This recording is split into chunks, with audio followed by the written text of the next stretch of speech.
Le trésor public cambriolé. Manipulation ou vérité cachée. Un scandale sans précédent. Sénégal, le 6 mars 2025. Une annonce choc secoue le pays. Le trésor public, le cœur financier de notre nation, aurait été cambriolé. Une information qui, si elle est avérée, pourrait tout remettre en question. Mais derrière ce récit officiel, se cache peut-être une vérité bien plus sombre, un vol digne d'un film hollywoodien, une manœuvre millimétrée, et un gouvernement qui semble jouer à un dangereux jeu d'ombre. Et si ce cambriolage n'était pas qu'un simple vol, mais une opération planifiée pour brouiller les pistes, dissimuler des faits compromettants et manipuler l'opinion? Un vol trop parfait pour être un simple cambriolage, une forteresse profanée.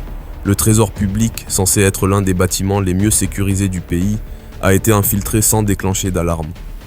Comment des malfaiteurs ont-ils pu pénétrer dans un bâtiment aussi stratégique sans la moindre résistance? Un butin étrange, aucun argent volé, aucune trace de destruction. Seuls des ordinateurs contenant des données financières ultra sensibles ont été emportés. Pourquoi ces machines en particulier? Qui voulait ces informations et dans quel but? Un scénario trop bien écrit. Le bureau principal ciblé appartenait à un chef de division, mort quelques jours auparavant. Un hasard? Un écran de fumée? Ce type d'attaque, où seules des données spécifiques sont volées, ressemble davantage à un cybersabotage organisé qu'à un simple cambriolage. L'enquête bafouée. Alors que la police tentait d'analyser les empreintes laissées par les cambrioleurs, elles ont mystérieusement été effacées par le personnel d'entretien. Une erreur, vraiment? Les enquêteurs ont perdu des indices majeurs, mais pourquoi? Qui cherche à enterrer cette affaire? Une supercherie d'État? Cette affaire est une bombe à retardement. Un cambriolage sans effraction. Des ordinateurs contenant des secrets financiers. Une enquête troublée par des erreurs inexplicables.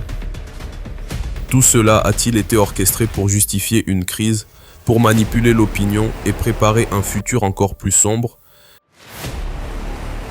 Si nous découvrons la vérité derrière ce scandale, alors nous pourrons dire que notre pays est réellement en ruine. Ce crime n'est pas un hasard. Alors, à votre avis, à qui profite-t-il réellement? Merci d'avoir regardé cette vidéo. N'oubliez pas de vous abonner à notre chaîne pour rester informé des dernières actualités politiques sénégalaises.